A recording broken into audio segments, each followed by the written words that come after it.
ಕೈ ನಾಯಕರಿಗೆ ಕೆಪಿಸಿಸಿ ಅಧ್ಯಕ್ಷರ ಖಡಕ್ ವಾರ್ನಿಂಗ್. ಈಗ ಯಾರಿಗೆ ಅಧಿಕಾರ ಬೇಕು, ಡಿಕೆಶಿ ಜೊತೆಗೆ ಹೋಗಿ ಪಕ್ಷ ಬೆಳೆಸಬೇಕು ಅನ್ನೋರು ನಮ್ಮ ಜೊತೆಗೆ ಬನ್ನಿ ಅಂತಿದ್ದಾರೆ. ಬೆಂಗಳೂರಿನಲ್ಲಿ ಕೆಪಿಸಿಸಿ ಅಧ್ಯಕ್ಷ ಬಿಕೆ ಹರಿಪ್ರಸಾದ್ ಕೊಟ್ಟಿರುವಂತಹ ಹೇಳಿಕೆ ಇದು. ಸಂಘಟನೆ ಸರ್ಕಾರ ಹಂಚಿಕೊಂಡು ಮುಂದೆ ಹೋಗೋಣ,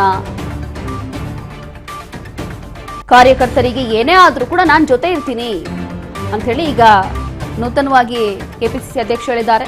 ಡಿಸಿಎಂ ಪರಮೇಶ್ವರ್ ಭೇಟಿ ಬಳಿಕ ಹರಿಪ್ರಸಾದ್ ಈ ರೀತಿಯಾಗಿ ಹೇಳಿಕೆಯನ್ನು ಕೊಟ್ಟಿದ್ದಾರೆ. ಈ ರೀತಿಯಾದಂತಹ ಹೇಳಿಕೆ ಯಾಕೆ ಕೊಟ್ಟರು ಅಂತ ಹೇಳಿ ಗೊತ್ತಿಲ್ಲ. ಕೈ ನಾಯಕರಿಗೆ ಕೆಪಿಸಿಸಿ ಅಧ್ಯಕ್ಷರು ಈಗ ಖಡಕ್ ವಾರ್ನಿಂಗ್ ಅನ್ನ ಕೊಟ್ಟಿದ್ದಾರೆ. ಬಿಕೆ ಹರಿಪ್ರಸಾದ್ ಕೊಟ್ಟಿರುವಂತಹ ಒಂದು ವಾರ್ನಿಂಗ್, ಯಾರಿಗೆ ಅಧಿಕಾರ ಬೇಕೋ ಅವರು ಡಿಕೆಶಿ ಜೊತೆ ಹೋಗಿ, ಈ ರೀತಿಯಾದಂತಹ ಹೇಳಿಕೆ ಯಾಕೆ ಕೊಟ್ಟರು ಅನ್ನೋದು ಗೊತ್ತಿಲ್ಲ. ಬಟ್ ಈ ರೀತಿಯಾಗಿ ಈಗ ಹರಿಪ್ರಸಾದ್ ರಿಯಾಕ್ಟ್ ಮಾಡಿದ್ದಾರೆ. ಮತ್ತಷ್ಟು ಡೀಟೇಲ್ಸ್ ಕೊಡ್ತಾರೆ ನಮ್ಮ ಪ್ರತಿನಿಧಿ ಬಸವರಾಜ್ ಹುಗಾರ್. ಇಲ್ಲಿ ಕೆಪಿಸಿಸಿ ಅಧ್ಯಕ್ಷರು ಒಂದ್ ರೀತಿಯಾಗಿ ಈ ರೀತಿಯಾಗಿ ವಾರ್ನಿಂಗ್ ಕೊಟ್ಟಿರೋದು ಏನಕ್ಕೆ, ಅಥವಾ ಅದರಲ್ಲೂ ಕೂಡ ಜಿ ಪರಮೇಶ್ವರ್ ಅವ್ರ ಜೊತೆ ಮಾತುಕತೆ ನಡೆಸ್ತಾರಂತೆ. ಅದಾದ ನಂತರ ನಿಮಗೆ ನಿಜವಾಗ್ಲೂ ಕೂಡ ಅಧಿಕಾರ ಬೇಕು ಅಂತಂದ್ರೆ ಡಿಕೆಶಿ ಅವ್ರ ಜೊತೆ ಹೋಗಿ, ಅಥವಾ ಮತ್ತೊಂದು ಈ ರೀತಿಯಾಗಿ ವಾರ್ನಿಂಗ್ ಏನಕ್ಕೆ ಕೊಟ್ಟಿರ್ಬೋದು ಅಂತ.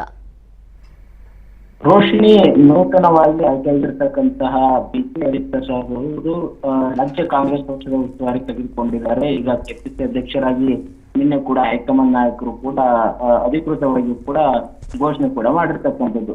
ಪ್ರಮುಖವಾಗಿ ಕೆಪಿಸಿಸಿ ಅಧ್ಯಕ್ಷರಾಗಿ ಇವತ್ತು ಬಹಳಷ್ಟು ಈ ಅಧಿಕಾರ ಹಂಚೆ ವಿಚಾರಕ್ಕೆ ಸಂಬಂಧಪಟ್ಟಂತೆ ಮತ್ತು ಈಗ ಸಚಿವ ಸ್ಥಾನಕ್ಕೆ ಯಾರು ಸಾಕಷ್ಟು ಲಾಬಿಯನ್ನ ಪಡ್ತಾ ಇದ್ದಾರೆ ಅವರಿಗೆ ಮೊದಲಿಗೆ ಪಕ್ಷವನ್ನ ಕಟ್ಟುವಂತ ನಿಟ್ಟಿನಲ್ಲಿ ಪಕ್ಷಕ್ಕಾಗಿ ದುಡಿಬೇಕು, ಯಾರೆಲ್ಲ ಏನೆಲ್ಲ ಅಧಿಕಾರವನ್ನ ನಿಭಾಯಿಸಿದೆ ಅನ್ನೋದು ಗೊತ್ತಿದೆ ಅನ್ನುವಂಥದ್ದು, ಮತ್ತೆ ಅಧಿಕಾರ ಬೇಕಾದವರು ಡಿ ಕೆ ಶಿವಕುಮಾರ್ ಅವ್ರ ಜೊತೆ ಹೋಗಿ ಅನ್ನುವಂತಹ ನಿಟ್ಟಿನಲ್ಲಿ, ಅಂದ್ರೆ ನನ್ನ ಜೊತೆ ಬರುವಂತವರು ಪಕ್ಷ ಸಂಘಟನೆಗಳಲ್ಲಿ ಬರಬೇಕು, ಪಕ್ಷದ ಸಿದ್ಧಾಂತದಂತೆ ನಡೆದುಕೊಳ್ಬೇಕು, ಪಕ್ಷ ಅಧಿಕಾರವನ್ನು ಕೂಡ ಕೊಡುತ್ತೆ, ತಮಗೆ ಎಲ್ಲವನ್ನು ಕೂಡ ಪಕ್ಷ ನೀಡುತ್ತೆ, ಹಾಗಾಗಿ ತಾವು ಕೂಡ ಪಕ್ಷಕ್ಕಾಗಿ ದುಡಿಬೇಕು ಅನ್ನುವಂತಹ ಒಂದು ಸಂದೇಶವನ್ನ ರವಾನೆ ಮಾಡುವಂತಹ ಪ್ರಯತ್ನವನ್ನ ಬಿಕೆ ಹರಿಪ್ರಸಾದ್ ಅವರು ಮಾಡಿದ್ರ ಅನ್ನುವಂಥದ್ದು ಒಂದು ಕಡೆ ಚರ್ಚೆ ಆಗ್ತಾ ಇದೆ. ಇನ್ನೊಂದು ಕಡೆ ಸಚಿವ ಸ್ಥಾನದ ಪ್ರಬಲ ಆಕಾಂಕ್ಷಿ ಆಗಿರ್ತಕ್ಕಂತ ಬಿಕೆ ಹರಿಪ್ರಸಾದ್ ಅವರಿಗೆ ನಿರಾಶೆ ಕೂಡ ಒಂದ್ ಕಡೆ ಆಗಿದೆಯೇನೋ ಅನ್ನುವಂತ ನಿಟ್ಟಿನಲ್ಲಿ ಕೂಡ ಒಂದಿಷ್ಟು ಚರ್ಚೆ ಕೂಡ ಆಗ್ತಾ ಇದೆ. ಹೀಗೆ ಬಿಕೆ ಹರಿಪ್ರಸಾದ್ ಅವರ ಹೇಳಿಕೆಯ ಕುರಿತಾಗಿ ಸಾಕಷ್ಟು ಕಾಂಗ್ರೆಸ್ ಪಕ್ಷದ ವಲಯದಲ್ಲೂ ಕೂಡ ವಿಭಿನ್ನವಾಗಿರ್ತಕ್ಕಂತ ಚರ್ಚೆಗಳು ಕೂಡ ಆಗ್ತಾ ಇದ್ದಾವೆ.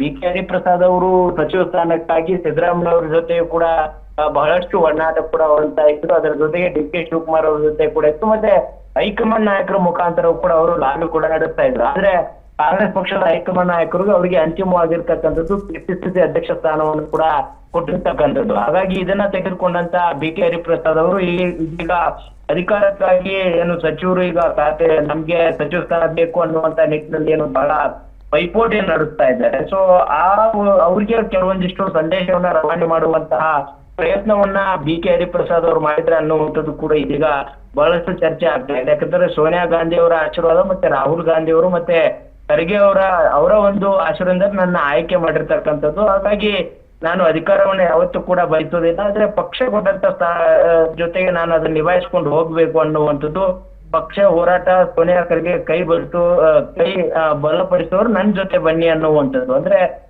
ಯಾರಿಗೆ ಅಧಿಕಾರ ಎಲ್ಲ ಬೇಕೋ ಅದು ಡಿ ಕೆ ಶಿವಕುಮಾರ್ ಜೊತೆ ಹೋಗಿ ಅನ್ನುವಂತ ನಿಟ್ಟಿನಲ್ಲಿ ಡಿ ಕೆ ಶಿವಕುಮಾರ್ ಅವರು ಕೂಡ ಪರೋಕ್ಷವಾಗಿ ಒಂದು ತಿರುಗೇಟು ಕೊಡುವಂತ ಪ್ರಯತ್ನವನ್ನ ಮಾಡಿದ್ರ ಅನ್ನುವಂಥದ್ದು ಕೂಡ ಒಂದಿಷ್ಟು ಚರ್ಚೆ ಆಗ್ತಾ ಇದೆ. Roshini, thank you. ನೀವೆಲ್ಲ ಡೀಟೇಲ್ಸ್ ಹಾಕಿ.